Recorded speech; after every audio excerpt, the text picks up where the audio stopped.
of you have a favorite character from a movie or TV show? I want you to think of that character, how you relate to them, how the story makes you feel, and why you learned something from their experience. The stories we tell through movies today are formed after Greek mythology and Shakespeare. They are the embodiment of theater and movie magic. Humans are the only creatures on the planet that create art and share stories through sculptures, paintings, and dance. Art in the form of movies is a modern way that we recreate human experiences without facing the dangers or repercussions of one's actions. I am a movie fanatic, and from a young age, I've loved reading and watching movies. I've drawn inspiration from characters and developed imposter syndrome when I tried to be the main character of my favorite show or movie at the time. In high school, my goal as a freshman was to participate in the drama clubs and theater. I wanted to become a thespian or theater groupie. I participated in Black Student Union showcases and seasonal plays. I've competed in Shakespearean competitions and developed a love for improv acting. First, I'm going to break down Greek mythology and why we follow the hero's journey when plotting storylines for films and novels. For my second point, I'd like to talk about how Shakespeare influenced movie media and theater. In conclusion, I will explain why we enjoy to watch movies, specifically those of unrealistic natures to humankind, and what the societal benefits are. For centuries, we learned about Greek mythology, and some of our favorite childhood movies are based on the tales of titans, gods, and goddesses. Each myth has a basic cycle of a storyline that directors and writers follow.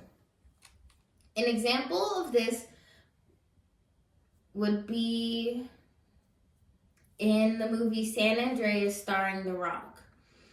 It begins setting up the main character's life because he's a fireman and he has to rescue a girl from a side of a mountain who was in a car accident. The movie foreshadows an event that will cause a change to his normal life. He must save his family from dangers caused by the earthquake and take them to a safe location. The cycle goes as follows. The hero begins at home or in their normal life. Next, they are called to action by an event or problem. They leave their threshold with an assistance of someone who is wiser or knows kind of what they have to do in order to be successful. Once they leave their threshold, they depart on their journey. After departure, they face trials, and this is usually in sets of 3. They come to approach and they experience a crisis. Finally, the hero gets results from those trials and returns home reborn.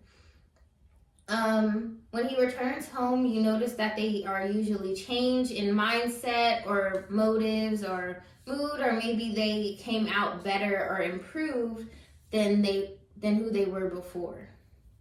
We can see how the story entices us and gives us an adrenaline rush with that story unfolding. As a result, we are able to relate to the character and learn from their trials.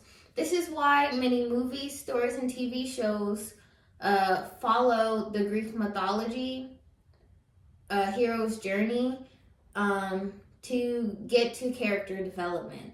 Shakespeare, on the other hand, was an astounding poet and playwright. He's known for his influence on the English language. Our modern day stories are saturated with the author's masterpieces in TV shows, commercials, and movies. Shakespeare has been in the Guinness World Records, recognizing his influence as a screenplay writer, his role in literature, and his theater influence.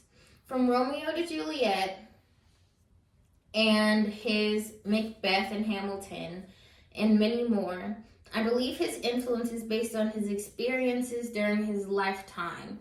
A lot of his work in the early 16th century personifies his life and kind of the social issues that were going on then.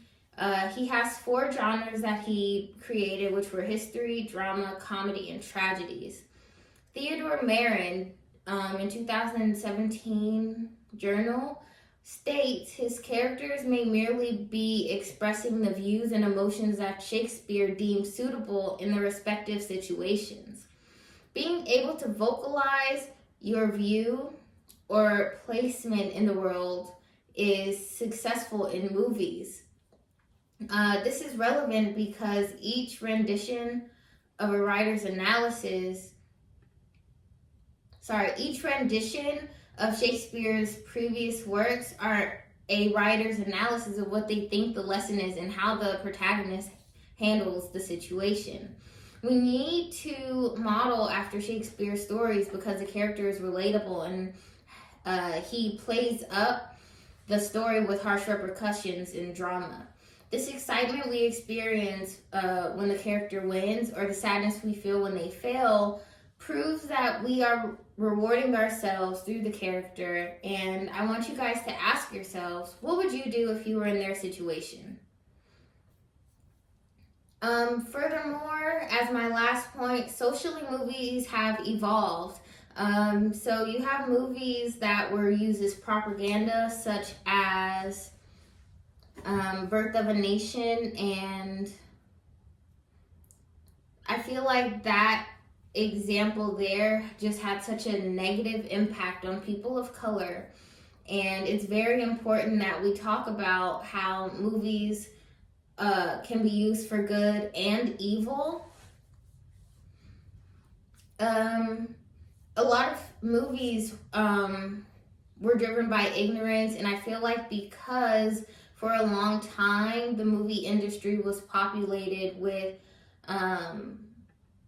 people who weren't of color or who could form cultural ties with other people, that it kind of impacted their views, and a lot of racism was spread.